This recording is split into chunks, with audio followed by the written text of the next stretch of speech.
Yeah, emotional numbness looks epic, but emotional control is even more epic.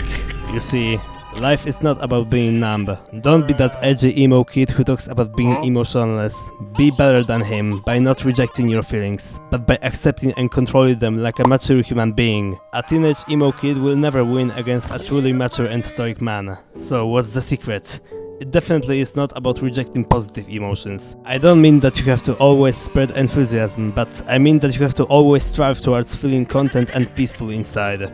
You can be happy and stoic at the same time, and you can smile and control your emotions at the same time. Emotional control is about controlling and changing your negative emotions into their positive sides. When you accept anger, it turns into motivation, fear turns into peace, pride turns into humility.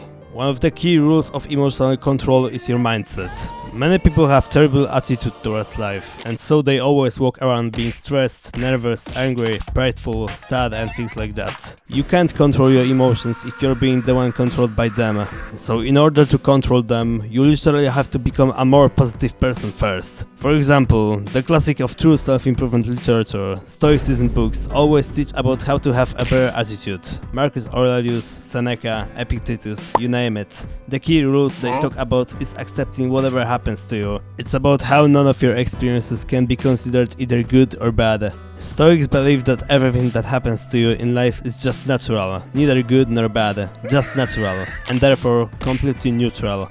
And so, your reactions to what you see as negative should also be neutral. Well, I'm not entirely a Stoic, but I agree with them a lot. Some things are just a bit too tragic to be considered simply neutral, but those are very uncommon. I like to mix Stoic philosophy with Christian beliefs. So where Stoics talk about rules of nature, I talk about God's plan. For me, God gives us our experiences not to make us sad, but to do something good for us. He cares about us. And so many bad things are in our life to make us stronger, or to turn into something good in the grand scheme of things. He planned our lives to be good. Many of the things that happen to us seem bad, but are actually good in the long run. And literally everything seemingly bad in your life can be used for your self-improvement. God doesn't want to ruin us. For me, God supports everyone. Your toughest experiences make you the strongest. And here's another powerful thought.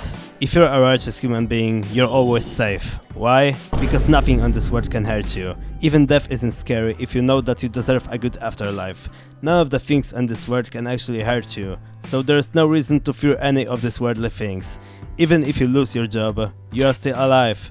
Even if your girlfriend breaks up with you, you are still alive. Even if someone close to you dies, you are still alive. No matter what happens, you are still alive, you are still in the game. And if you are a good person, you don't even have to fear death, because you probably won't go into a bad place in the afterlife. As a Christian, I believe that there is heaven and hell, and so I don't really care about what happens to me on this world. I only care about being a good person and trusting Jesus. Philosophies like Stoicism are very helpful, but religion, in my opinion, is a must in one's life. I respect all of the unbelievers watching my videos, but I still encourage everyone to at least try to dive a bit into Christianity.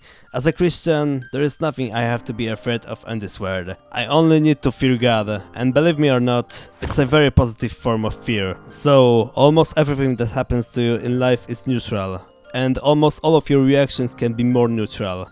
But once again, don't try to be completely neutral. Don't kill positivity with neutrality. You can control your emotions and yet not be afraid of smiling. I don't see a problem with it. Although I may seem very serious in my videos, I actually smile very often in the real world. And here's something I was talking a lot about in my previous videos. It's emotional awareness. Watch your thoughts and your feelings. Try to name them. If you really want to maximize your self-control, you can literally use something like Emotions Wheel on Google Images and start journaling your emotions. But why should you monitor your emotions in the first place? Because it lets you accept them. Just think, in order to become better, you first have to accept your weaknesses, and so you first have to acknowledge them. In the same manner you can acknowledge, accept and change your emotions. And when you clearly notice your emotions, don't judge them too much. Judge them morally, but not emotionally. Let them be for a second. This way they will automatically change themselves into something more positive. And as I stated earlier, your negative emotions have their positive sides.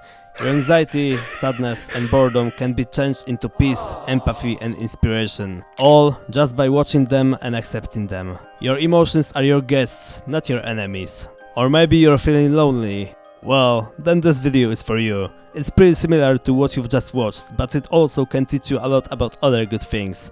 Accept what God gives you in life and accept your feelings. Thanks for your time. Growth is our duty. Bye.